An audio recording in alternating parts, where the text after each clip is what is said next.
के विधानसभा धनघटा में हम खड़े हैं और एक गांव है मिठना सिठना, और मैं अपने कैमरामैन को कहूंगा, हमारे पत्रकार बंधु को कहूंगा कि दिखाएं एक बार कि ये स्कूल ऑपरेशनल जो डाटा दिखाया जा रहा है योगी जी के यहाँ से, वो स्कूल चल रहा है।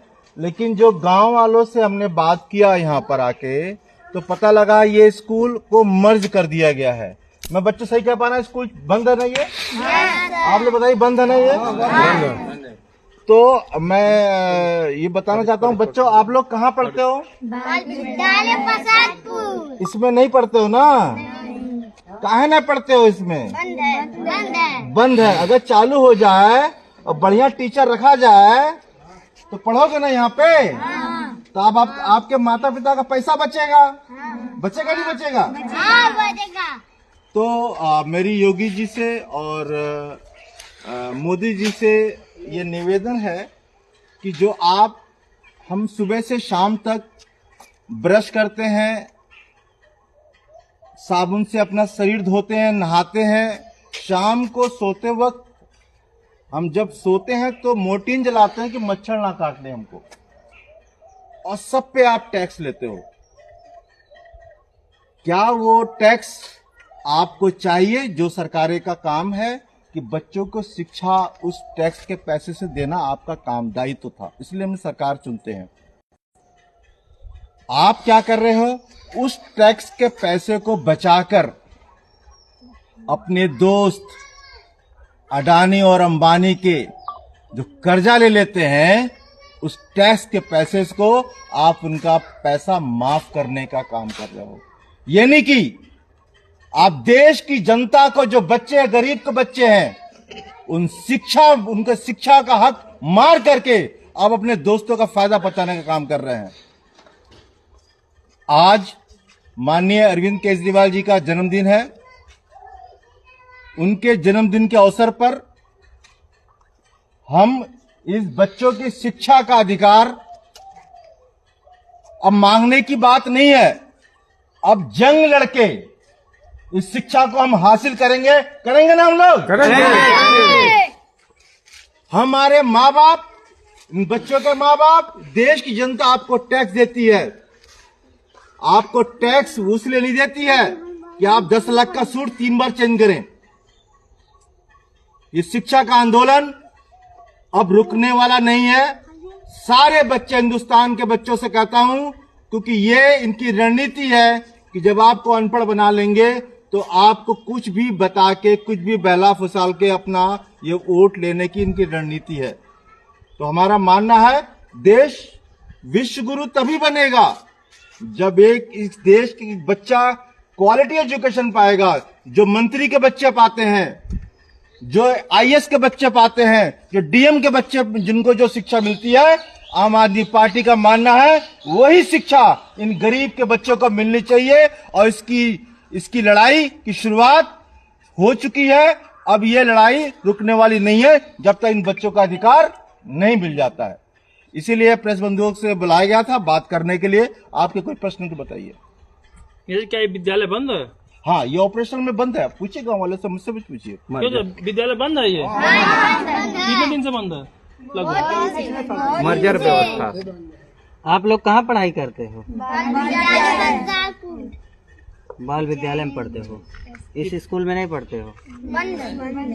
ये बंद है। इसके पहले कहाँ पढ़ते थे? यहीं पढ़ते थे सारे लोग? आप लोग ग्रामीण हैं? विद्यालय बंद है? कब से? अरे साल भर से ऊपर हो गया। 1 साल से। क्या वजह थी, विद्यालय क्यों बंद हो गया? और जब पढ़ाई वाला हमें नहीं करी और बच्चे ना रही है तो का करे बंद रहा। आप लोग के बच्चे कहाँ पढ़ते हैं? हमारे बच्चे सब लोग छोटे छोटे थे, यहीं पढ़ते थे पहले। हाँ, आप कहाँ पढ़ते हैं? आप कहाँ पढ़ते हैं? अब बड़े हो गए हैं, सब अपने अपने काम पे हैं। क्या गांव में कुछ ऐसे बच्चे हैं जो इस विद्यालय में पढ़ सकते हैं अगर ये विद्यालय ओपन हो जाए? ये सब गाँव के लड़के हैं ना। लोग सरकारी विद्यालय की तरफ जाना नहीं चाहते हैं, क्यों?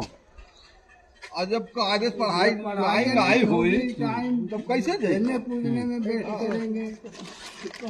नेताजी, सरकार तो कहती है कि शिक्षा को प्राथमिकता दे रही है और आप कह रहे हैं कि वो लोग अनपढ़ बनाना चाह रहे हैं। जी, इसका रीजन आपके सामने है। स्कूल बंद है, तनख्वाह आ रही है, सब ऑपरेशन पेपर में चल रहा है। क्या कागजों में विद्यालय चल रहा है? हाँ, दिखा जी, मैं दिखाया मैंने आपको। अभी तक आपने कितने विद्यालयों का रुख किया? देखिए, हमारे आज संजय सिंह जी कल सुल्तानपुर में थे। हमारे आज के अभी सारे प्रदेश में, पूरे देश में ये शिक्षा की अलग जग चुकी है।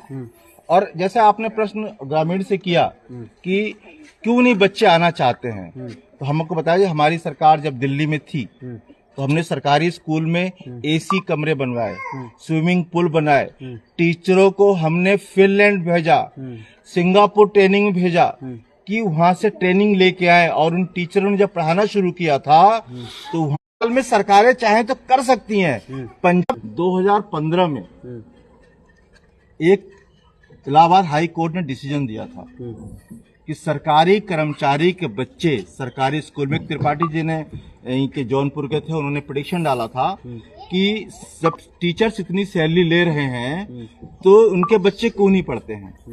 ये मेरा अपना इंडिविजुअल है, असेसमेंट है ये, कि अगर सरकार इसको लागू कर दे। अब मुझे आशा थी योगी जी से, क्योंकि इनके इनके बच्चे नहीं है, इनके सारा 25 करोड़ जनता इनके बच्चे हैं। तो मुझे इनसे उम्मीद थी कि ये शख्स कर सकता है इनकी जो कि सरकारी कर्मचारी के बच्चे सरकारी स्कूल में पढ़े।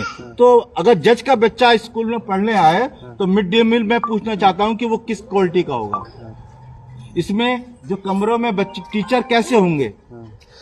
तो हम चाहते हैं, हमारे अरविंद जी ने एजुकेशन लेवल को इस लेवल पे गए कि लगभग प्राइवेट के लगभग 50% बच्चे जो है सरकारी स्कूल में एडमिशन दिल्ली में ले रहे थे। पंजाब में यही स्थिति है, हमारे एसी कमरे हैं, बच्चों को स्पोर्ट्स के सामान प्रॉपर तरह मिल रहे हैं। तो सरकारें कर सकती हैं। अभी जिन टीचरों की नियुक्ति हुई है सरकारी विद्यालयों में, वो काबिल हैं? हाँ, बिल्कुल काबिल है। वो कर सकते हैं। इतने एग्जामिनेशन से वो गुजरते हैं, इतने ट्रेनिंग से गुजरते हैं। हाँ। और मतलब उनके काबिलियत पे कोई प्रश्न चिन्ह कोई प्रश्न चिन्ह नहीं है। फिर कमी कहाँ से आ रही है? सरकार नहीं चाहती कि पढ़ाए। सरकार अगर चाहे कि वो पढ़ा लें तो कोई दुनिया का माई का लाल नहीं जो उसको रोक सकता है। अच्छा, इस सरकार को दोषी मानते हैं? मैं तो यही मानता हूँ।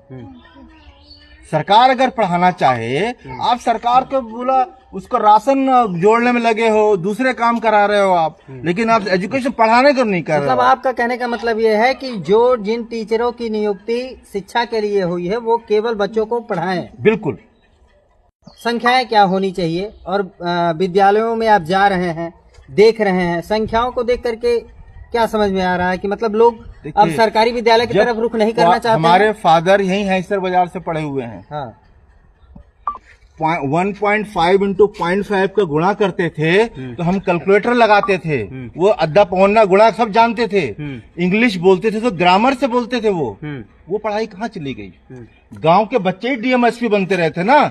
लेकिन इन सरकारों को कुछ जो गरीबी के विपरीत काम करना चाहते हैं, जो गरीब को गरीब रखना चाहते हैं, वो शिक्षा व्यवस्था को खत्म किया उनने।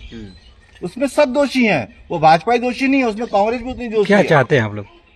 एजुकेशन, हमसे टैक्स ले रहे हो, हमें एजुकेशन और हेल्थ सुविधा हमको अच्छी क्वालिटी की देनी चाहिए। अच्छा, जो दिल्ली और पंजाब में और स्वास्थ्य चाहिए। बोलिए आप बोल रहे, प्रश्न पूछिए आप। नहीं, किस तरह का आप चाहते हैं कि उत्तर प्रदेश में किस तरह का शिक्षा और स्वास्थ्य का व्यवस्था? देखिए, हम सुबह से शाम तक टैक्स देते हैं। जो टैक्स हम दे रहे हैं आपको, उस जनता के जो टैक्स ले रहे हैं उस पैसे का उपयोग जनता के ऊपर कीजिए। अच्छा, अगर आप सरकार को जागरूक कर रहे हैं, सरकार को चिता रहे हैं, तो लोगों को भी चिताना चाहिए कि ये जो बच्चे प्राइवेट स्कूल में आप लोग पढ़ते हो, प्राइवेट स्कूल में पढ़ने जाते हो, कितनी फीस लगती है आप लोगों की? 500 रुपए फीस लगती है महीने की। इनकी 500 की फीस लगती है।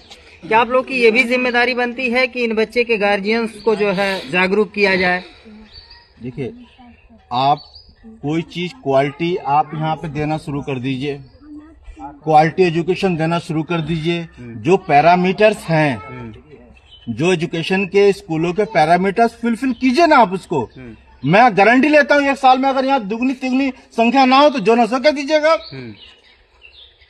जो पैरामीटर्स दिए हैं एजुकेशन के उसको फुलफिल तो कीजिए आप। आप बताइए जो अनट्रेंड लोग, मैं ज्यादा नहीं कह सकता हूं मैं, जो इनके स्कूल में जो जितनी डिग्री सरकारी टीचर्स के पास होती है उतनी प्राइवेट वालों के पास नहीं होती है, मैं गारंटी कर सकता हूं इस बात की।